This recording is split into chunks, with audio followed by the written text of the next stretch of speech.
You're the one who burned 300 of my warriors alive. You're the one who sent them there to kill us. I'm sorry. But it had to be this way. But to ensure one head didn't fall into the hands of the Ice Queen. War is brewing, Clarke. I need you. I love you. I'll always be with you.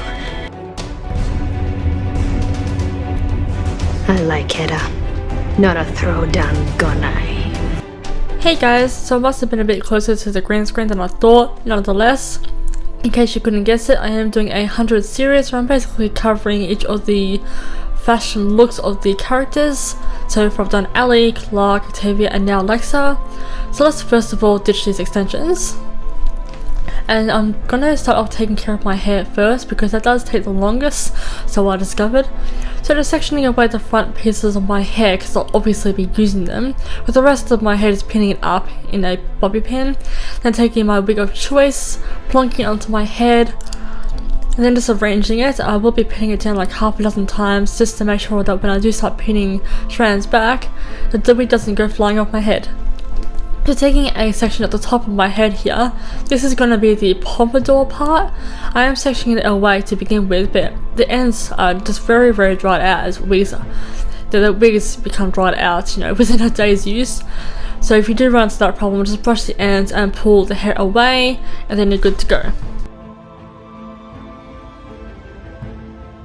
Then I'm just also sectioning away my own hair at the front so that I can have it in individual sections for when I do start to get around to those parts.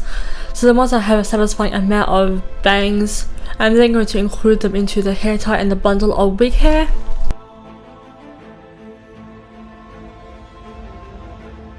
Then I'm grabbing a section from about ear point and up. I'm sectioning this off, you know, once I battle through the matted ends. So then I'm just slicking this over to one side where I'm pulling it taut in the opposite end. Then I am pinning that in place once I was happy with how smooth it looked. I know that I wouldn't be able to get it flat smooth the way you would be able to with your own hair. That's also where my hair comes into play right about now. I am pretty much using my own hair to once again disguise the lining of my wigs, because if my wigs wanted to be pinned back, you'd be able to see the mechanics of it. So now going in with my L'Oreal Retouch-Up Spray. This dark brown has more cooler undertones than what the wig does, so yeah, under harsh green light it's obvious, but you get the genuine idea. So doing the same thing on the other side, sectioning away some hair from about ear point and up. So then I'm just aiming to slick some hairs back and across the opposite end. This is also using the brush just to sort of try and get my way a bit more. So I was beginning to arrange my own hair up and out of the way as well. Then I realised that I needed to bring down some more hair because otherwise the mechanics of it, especially behind my ear, would just be obvious. So just pinning anywhere that I needed to a little bit more just to make sure it's all nice and taut. And then grabbing up the rest of my hair from the side here. I got a bit ahead of myself, so I just quickly spraying down.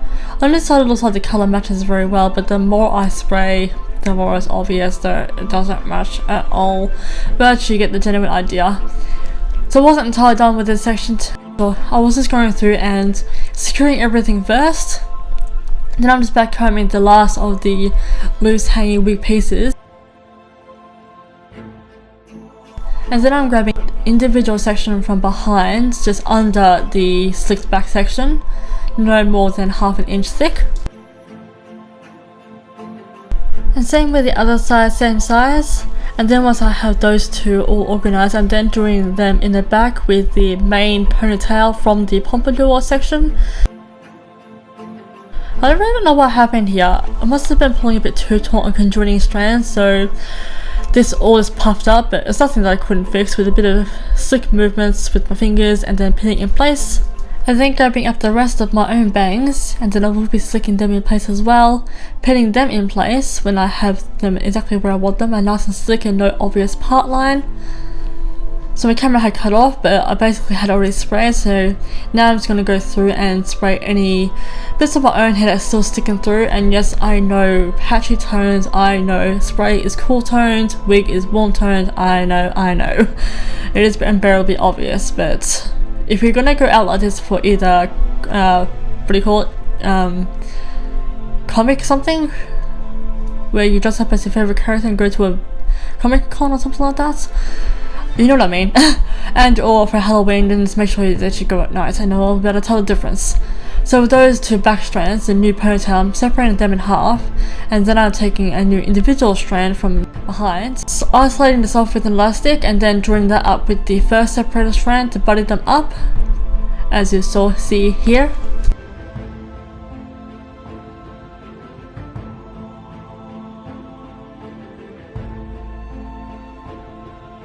And then doing the exact same thing back here, isolating off a single strand, tying it off with an elastic, and then continuing it on with the second half of the pompadour ponytail, just making sure that the elastic is a nice even height and making sure that these two will be tied off around the same level.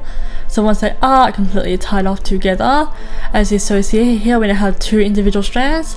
Now we're going to tie them off again at the bottom, a bit further down, like 3 inches down, but making it into a ponytail again.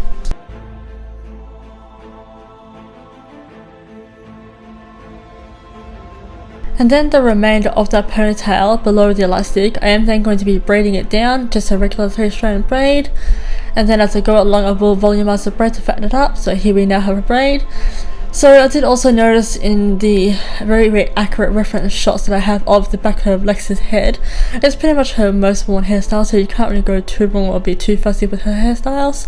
She basically had like about 4 or 5 faux dreadlocks, so I'm basically doing the same conditioner trick that I did with my Clarke and or Octavia look.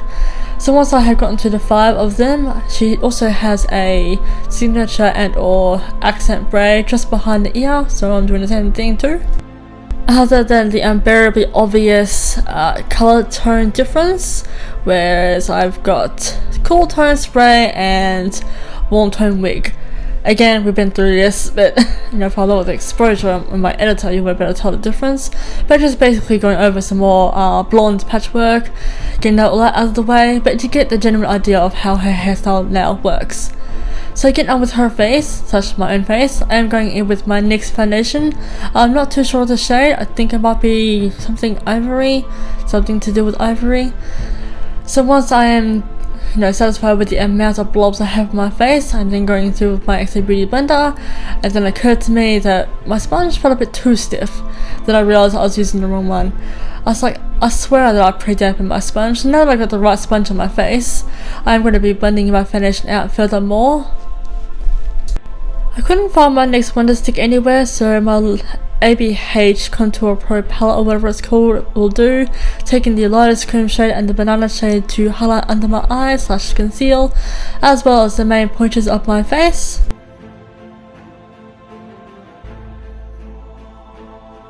Then I'm taking some of the banana shade vanilla cream from the Dominique Cosmetics and running this under my under my under eyes I meant, using the other side of the paddle brush so I don't combine creams with powders instantly. Then I'm going in with my Maybelline Stay Matte powder and using my paddle brush to obviously set the rest of my face in place. Duh. So with Lexa's brows and or Alicia's brows, they are technically the same person, just never mind. They're basically very thick-ish, fair, but thick-ish, and very fluffy, but basically very straight. So I'm pretty much recreating that into my eyes, brows, you know what I mean.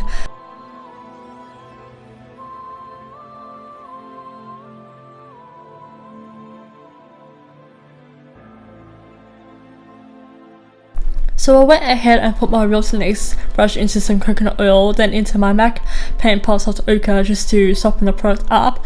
So obviously prime my eyes ready for eyeshadow. Then I used the same banana shade from the Dominique Cosmetics using the same powdered side of the paddle brush to set the rest of my eyelid. My sister came into my room, by the way.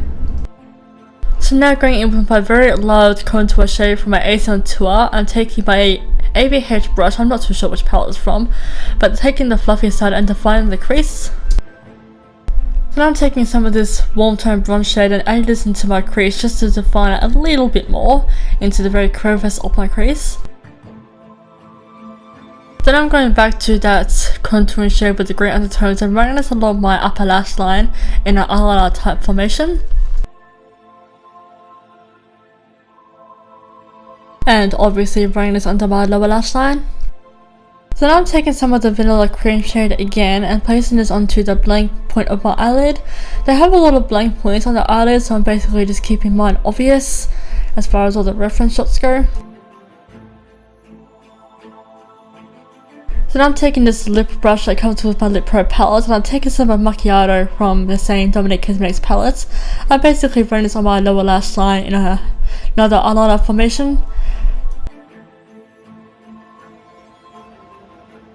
Then I'm going ahead and curling my lashes and plunking on some mascara from Lash Sensational. I wasn't too sure if Lexa wears any mascara, but I certainly am. So she doesn't have much of a defined cupid's bow, but more of a rounded shaped top lip, so I'm basically just adjusting that point of my lip and then filling in the rest of my lip the same way as usual, though of course I don't skip out on any chance to give myself a full pouty lip. So then I am just smacking my lips together so that the product isn't so concentrated but more softer, and then just filling in my lips as usual. Then taking these two tones from the same contouring palette and using the lip brush that comes with the Lip Pro palette. I couldn't quite find my Lip Pro palette from ABH just yet. As it turns out, it was on my bed right in front of me. So I'm adding this little queen cog shape to my forehead just to signify the head jewelry or facial jewelry. Having found my Lip Pro palette on my bed, I'm taking these two nude shades and then just adding that onto the existing colours and taking this yellow to add a bit more of a gold hue. And then I'm using a bobby pin to scrape upside into the cog, but only like a little bit, just to help start giving it that disheveled cog shape. I really don't know what the jewelry piece is called, but that's just the best I can describe it as. Then I'm adding a blob of white. It was a bit too harsh, so I used my finger to pat it out. So now going in with some contouring. Lexa is naturally chiseled, and I guess I am sort of as well, but just for the sake of makeup and being theatrical, I did define my features just a little bit more, but only my cheekbones and my jawline, because Lexa has a very naturally defined jawline. So then just adding a subtle sun-kissed glow by using some of the same bronzer I had used previously on my eyes, because Lexa does have a bit of sun-kissed tones on her face, and my jawline. Now for the grander makeup, I did start off with going on some black paint, but it was all dried up and too thick to come out, so I just dove in with my Lip Pro palette. Still using the Scarlet sponge to begin with, but I just ended up switching up to the smaller end of my paddle brush. And tiny little, I don't know how to describe this motion that I'm doing, but tiny little motions just to get the product on the face. You know, making it look as disheveled as possible, kind of making it look like my fingers did the work when it was actually the brush. That's just the best way that I can describe it, really. So with the teardrop points, even if they're not signified as teardrop marks, but close enough, I'm basically just using my finger for it. And then just pretty much using my finger just to pat out the product to make it look like it's been a little bit more wear and tear and hasn't just been freshly applied to my face. So just defining the teardrop points with my pinky finger a little bit, and then just going around and smudging everything out just to make it look a bit more worn in. So now taking some silhouettes from the BH Cosmetics XO palette, and just basically setting my eyelid with this, and as well as my lower lash line. I didn't really care for the rest. And then just using a little bit more in the middle of my forehead, on my nose. This concludes all of Lexa. I didn't really film any additional glam shots. I just focused straight onto these kinds of shots because this is her most used look and her most defined look, etc. So thank you all so much for watching. I really had a lot of fun. I especially had a lot of fun with the intro, if you couldn't tell. So thank you all so much for watching, and I shall see you all in my future videos and my future 100 videos. Ciao!